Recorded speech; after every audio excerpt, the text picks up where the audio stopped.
You are Locked On Warriors POSTCAST, part of Locked On Sports San Francisco on the Locked On Podcast Network. Your team every day. Yo, what's up, everyone, and welcome back to the Locked On Warriors POSTCAST. I'm your host, Eric Triple E Engel. You may know me as the former producer for the Murph and Mac Morning Show on KMBR. We also do a lot of different shows here on the Locked On Sports Network. I also do the Locked On Giants POSTCAST, Locked On 49ers POSTCAST, and of course, these shows here with the Locked On Warriors POSTCAST. The Golden State Warriors tonight couldn't get it done as they fell against the Houston Rockets 106-96. And this one was really tough for the Warriors. The Rockets pose a formidable matchup. Steph Curry was blanketed by two Houston defenders every time he touched the ball tonight and was never able to get in a scoring rhythm. Meanwhile, Draymond Green got in foul trouble early, throwing off the Warriors' defense and continuity. Buddy Hield had a nice game. Brandon Podziemski had a nice game, but they needed a lot more than that to pull this one out. Credit the Houston Rockets for their great defense tonight, and maybe this wakes the Warriors up a little bit heading down the stretch. We'll break it all down, but first, I want to thank all of you for watching us on the Locked On Sports San Francisco YouTube channel. Please, if you aren't already subscribed, hit that subscribe button right now. Thanks also for listening on the Locked On Warriors podcast feed, and make sure to check out the Locked On Warriors Daily Show for more in-depth coverage. Warriors got off to a decent start in this one. First quarter, they took a brief lead, but it lasted a little bit better than brief. They actually led for the majority of that first half, but right before halftime, Houston started to pull away. And you saw the Warriors start slipping. That lead was up to double digits towards the end of the first quarter, and into the second quarter, it never got to be more than 5. Warriors trailed the Rockets entering halftime.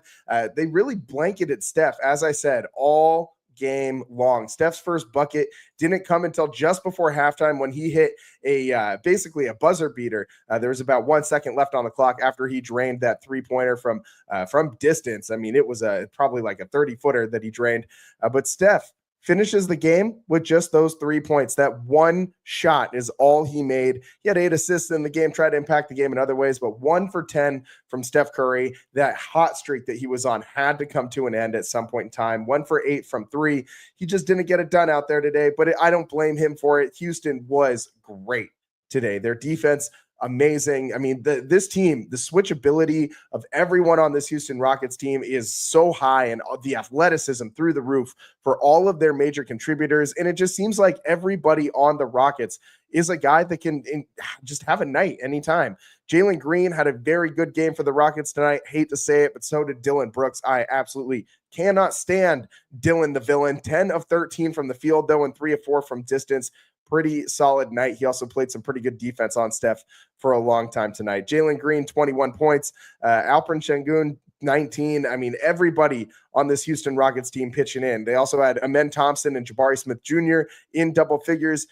This team is formidable, man. This might be the toughest matchup for the Warriors in the postseason. And, man, speaking of that postseason, we now have such a logjam at the end of this Western Conference. Really, not even at the end of this Western Conference, because it's the Warriors, the Timberwolves, the Clippers, and the Grizzlies, all with the same record right now. I mean, just amazing how much this has been going to be right down to the season, and just how jammed this Western Conference is. You also got a little bit of help from the Nuggets today as they lost to the Pacers. Shout out the Pacers, beating them 125-120. But you also had the Lakers pulling it out against the Thunder. They laid it on them today, man, 126-99. So the Thunder lose back-to-back games to the Rockets and the Lakers, doing the Warriors absolutely no favors out there in OKC. They must still be salty about 2016. Anyways, the Warriors tonight, after that Curry buzzer beater at just before half, there was another play right before halftime with literally 1 second left on the clock that really just kind of threw the Warriors out of rhythm going into the second half. And it was a Draymond Green foul on Fred VanVleet, who Draymond did not need to commit that foul. He stepped right in front of VanVleet in his space when he was trying to clearly go up for a shot at the end of the half. And although he missed his 2 free throws, the Rockets were in the bonus, so they got to shoot the free throws. It put Draymond into foul trouble just heading into halftime. You can't have that. And then, but within 2 minutes into the second half. I mean, we are literally at the 10-minute mark of the second half of the third quarter, and Draymond Green gets called for his 5th foul. And this was bad. I mean, Draymond, I don't know what he's supposed to do. He goes up for a layup. Şengün's in the restricted area. He's clearly inside the restricted area. Goes up, and Draymond jumps into the guy, which is what you're supposed to do as an offensive player. He goes up for the layup, and they call a flagrant foul because his elbow hits Şengün in the face. And it looked very clearly like incidental contact to me. Upon review, they said Draymond wound up and hit him with significant speed and force to his face, and it was unnecessary contact. I don't understand how going up for a layup is a windup. I mean, guy just jumped up and just put the ball towards the rim. I don't understand what else he's supposed to do. Are you supposed to like fall backwards while you're going in for a layup? Like I do not understand this call for the life of me. It was a very, very, I think, inconsistently officiated game. So again, another game where Steph is getting slapped 24/7 and they're barely calling anything. It seemed like Steph had to get hit 3 or 4 times on a single play before they'd call a foul. It was really inconsistent, if you're asking me. Draymond Green also ended up getting a tech in this one. He was clearly frustrated. And that fire, you don't win those championships with Draymond Green without the fire. Steve Kerr said exactly that in the post game. But sometimes it does come back to bite him. And this was one of those situations where you really needed Draymond in the second half. You essentially didn't have him for the entire third quarter, just those first 2 minutes. And then, start playing the fourth quarter with 5 fouls. It changed how he was, how active he was on that defensive end. So really, really, really changed what the Warriors were doing out there. And then that leads us to tonight's turning point. Time to reveal where the game was won or lost. It's the turning point. And the turning point tonight was about with 9:19 left. The Warriors in the fourth quarter cut this one to 2 after Brandon Podziemski made a bucket to shrink the lead to 83-81 for the Rockets. The Warriors looked like they had a little juice in them, a little life to maybe start coming back in this one. But then the Rockets go on a 16-5 run. It gives them complete control over the rest of the game. That run was over a span of 5 minutes. So we get to about the 4-minute mark with a 13-point lead for the Rockets, and the Warriors couldn't really do much after that. They did make the final score a little bit more respectable, but I mean, we had garbage time minutes with TJD and others getting run at the end there. The Warriors waving the white flag before this one was over, and I think that was the right move. You needed to sit Steph, get him some rest. He had been absolutely running himself into the ground tonight, trying to get free and trying to shake some of those defenders off of him. Wasn't working at all. And so the Warriors, I mean, it's a tough loss. It's a tough loss, don't get me wrong. But the way this team has been playing lately, maybe this shows them, hey, like we've been rolling, but we still got some work to do heading into the playoffs. And I think that is a good spot for the Warriors to be in still. Obviously, you got 4 games left in the season. Every game from this point on is a must win. The good news for the Warriors is the schedule finally eases up a little bit. There's no more teams above them in the Western Conference currently right now that they will have to face for the rest of the regular season. They go Phoenix, San Antonio, Portland, and the Clippers. Phoenix and Portland are on the road. San Antonio and the Clippers are at Chase Center. So the Warriors looking, hopefully they can wrap this one up before that last game of the season. Hopefully they can secure a playoff spot, not a play-in spot. But right now, the play-in's kind of back in the picture just because everybody else in the West keeps winning, man. And it's so tough when you're playing as well as you are, but everybody else is still hanging around. The Clippers 8-2 in their last 10. The Timberwolves 7-3 in their last 10. The Nuggets, as I said, they lost to the Pacers today, helping the Warriors out. The Grizzlies have not been good as of recently. They're 3-7 in their last 10. Shout out the firing of Taylor Jenkins. So, I mean, the Grizzlies just torpedoing their own season. I'm not really sure why they're doing what they're doing out there, but they don't look like the same team that they looked like earlier this season. But there is still a lot of things that can happen. The Warriors could finish as high as like the 4 seed or maybe even the 3 seed, depending on what happens with the Lakers. But they could also finish as low as like the 7th or the 8th seed, depending on how they finish out these last couple games and how the Timberwolves and Clippers finish out these last couple games. So it is, I mean, the possibilities for what this playoffs could look like is really endless for the Western Conference. And the Warriors, they have their work cut out for them still. I mean, these other teams are still going to be playing tough. San Antonio has been gritty and has actually pulled out some wins over some much better teams recently. Without Wemby and without De'Aaron Fox, I don't know how they're winning games still over teams like the Nuggets, but they've been doing that kind of thing lately. So the Warriors can't let up. You got to keep the foot on the gas pedal, and you got to beat these teams that you should honestly be favored to win against. So the Warriors, a lot to focus on coming up here. We got more to get into on this show, tonight's player of the game, and also what you'll be talking about. Both of those things coming up next on the Locked On Warriors postcast.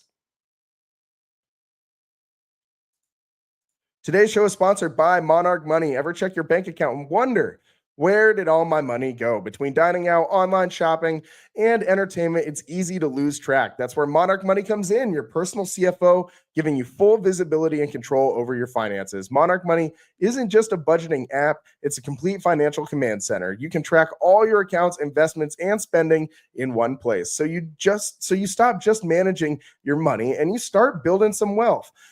There's a ton of surprising insights on Monarch Money. When I started using it, I realized just how much I was spending on food delivery, and now I budget smarter, save more. I got that meal prep going right in the kitchen right now. All in one convenience with Monarch Money too. Instead of juggling multiple apps, you can use Monarch to check your finances, track spending, and even plan long-term goals. And it's so easy to collaborate. Managing money with your partner, smoother than ever. You can track shared and personal accounts, set goals, and stay on the same page without the stress. Take control of your finances with Monarch Money. Use code LOCKEDONNBA at monarchmoney.com for 50% off your first year. That's monarchmoney.com, code LOCKEDONNBA for half off your first year. And today's show is brought to you by FanDuel. The NCAA tournament is here, winding down, and FanDuel is giving you the chance to get in on the action like never before. Right now, new customers can get $200 in bonus bets when your first $5 bet wins. That's $200 extra bucks to use on everything from buzzer beaters to Cinderella stories and even who's cutting down the nets. I have been telling you guys, every FanDuel read I've been telling you guys, Florida is the team. I know everyone was high on Duke. It's Florida, man. And look, Duke, they S the bed there on the in the final minutes against Houston, and now look at what the Dukies are doing now. They're hanging out in Cancun, and Florida's going to the championship. So I'm rolling with Florida. Those are my guys, man. At least at this point, Florida all the way. I'm giving it to you free right here now on the Locked On Warriors postcast. The FanDuel app is easy to use, so simple, and when I win, I get paid instantly, no waiting around. So visit FanDuel.com and get in on the college hoops action all tournament long. Welcome back to the Locked On Warriors postcast. I'm your host, Eric Triple E Engel, and tonight the Warriors couldn't get it done against the Rockets, man. This team matches up really, really well against the Warriors. They can switch everything out there, and they have a ton of physical, long, lanky, athletic guys that are going to give any team that they play a lot of issues on the offensive end of the floor. I mean, the Rockets just stifling the Warriors offense tonight as Steph couldn't get free. And I mean, everybody else had an okay game, but you really needed someone to step up. Jimmy Butler, 13 points. Draymond Green, 2 points. Moses Moody, 3 points. Like that is Steph Curry, as we said, 3 points as well. That's not really what you want to see from your starters. Brandon Pajemski led the way amongst the starters in scoring with 19 points. He has been rolling as of late, and that's a very good sign for the Warriors because they need this guy to be a legitimate second scoring option in that starting lineup if he's going to be out there with Steph and Jimmy and Moses Moody and Draymond Green. Jimmy is obviously some nights going to be the number 2 scoring option, but Brandon is the one who can stretch the floor, kind of do it all, facilitate. And Jimmy, obviously, a great facilitator in his own right, but we know his limitations with his jumper from beyond the arc. It's not quite what it used to be. Brandon Pajemski has been turning it on as of late, though.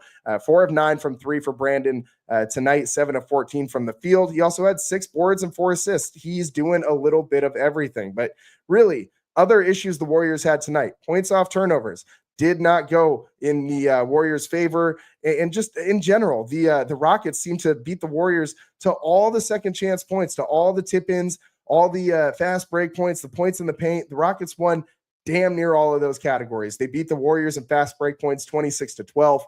edged the Warriors out just slightly in second chance points, 17-15, but honestly felt a lot bigger than that in the moments when the Rockets were getting those second chance points and the points in the paint. Houston had 56 of them.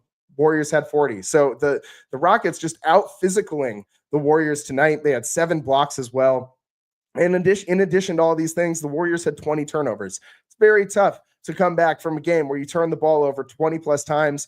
The Warriors' one-handed passes, especially early in this game, were really, really, really bad. That's kind of what allowed Houston to get back into that game in the second quarter and start to pull away from them in the second half. Too many one-handed passes. We talk about this all the damn time. 2 hands, pass the ball, control, like slow down just a little bit. It will help the team immensely. We got to get to tonight's player of the game. And this is someone who we haven't really talked about on this show, and I give a lot of grief to. So let's get into it. Tonight's player of the game. This is the Locked On Player of the Game. And tonight's Locked On Player of the Game is Buddy Hield, man. And I have given Buddy a lot of grief over this season. He's been good Buddy and he's been bad Buddy. And we know the difference between the two, how stark those two different players can be. It seems like Dr. Jekyll and Mr. Hyde 100%. But tonight, Buddy Hield's 6 3-pointers kept the Warriors in this game for longer than they really should have been in this game. I mean, without Steph scoring, they needed a second option. Brandon Bajemski was doing a good job with his 19, but it was Buddy Hield who led the way with 20 points in just 25 minutes, 7 of 14 from the field, just like Pods. He also had, as I said, 6 different threes made, 6 of 11 from the field or from the 3-point line. So shooting over 50% from the 3-point line. And that's a great sign for Buddy Hield. I like when he catches and shoots. I do not like when Buddy shoots off the dribble. We just got to get him to stick to the Klay Thompson game plan. Catch the ball, shoot immediately. Do not put the ball on the deck. If you have a just even a little bit of space, rise up and fire that thing, because Buddy Hield, when he catches and shoots, makes a lot of his shots. When he just decides to shoot off the dribble, not so much. So Buddy Hield tonight doing a great job playing within himself and really stepping up when other players weren't able to get it going. Kuminga, only 9 points. Also, he didn't have the best game, although his 7 rebounds, still making a concerted effort on that glass. Kuminga, they're going to need him to continue to do that as they go on, especially against teams like the Rockets. But I want to see Kuminga become a little more physical. He did roll his ankle in this one, something to watch out for. Hopefully that's not something that, makes him pop up on the injury report going forward in these last couple games, because the Warriors need all hands on deck right now. So that's today's player of the game. And let's get to what you'll be talking about. This is what you'll be talking about. And what you'll be talking about is that the Warriors, this Western Conference and where the Warriors are going to fall in that playoff race is, it's totally up for grabs. It's a logjam. It's just, you're playing craps out there. We'll see where they end up. It is just, as I said, every team down there, 46 and 32 across the damn board. The Warriors, the Timberwolves, the Clippers, and the Grizzlies. All these teams with the same record heading into the final 4 games of the season. It is going to be a sprint to the finish for the Warriors. Playoffs start right now. They've started really a couple weeks ago for this team. If you want to keep climbing or at least stay out of the play-in, you got to keep winning. As I said earlier, the Warriors season, the rest of their schedule is a little bit softer than what they've played in their prior 4 games. They just went through Memphis, the Lakers, the Denver Nuggets, and the Houston Rockets after a grueling road trip on the East Coast, and then flying back to the West Coast and playing back-to-back games as soon as you get back to California. So that is tough. But the Warriors now go on the road for a 1-game trip to Phoenix. They come back to play San Antonio, and then they go to Portland to play the Blazers, and then come back to Chase Center to finish out the season against the Clippers. And the Warriors are going to need to win all of these games. I said at the beginning of the Jimmy Butler acquisition, when all the things started to fall in favor of the Warriors, that they needed to probably win about 48 games to get to that 6th seed. It might be more than that. It might be 48 to 50, really, at this point with the way everyone else is playing. You can't take anything for granted here in the Western Conference. In that game against the Clippers on Sunday, April 13th, the final game of the regular season, looms large. It's all the time that we got for you guys today here on the Locked On Warriors postcast. Thanks so much for tuning in, and make sure to check out the Locked On Warriors daily show for more in-depth coverage. I'm your host, Eric Triple E. Engel. We'll see you next time. Peace.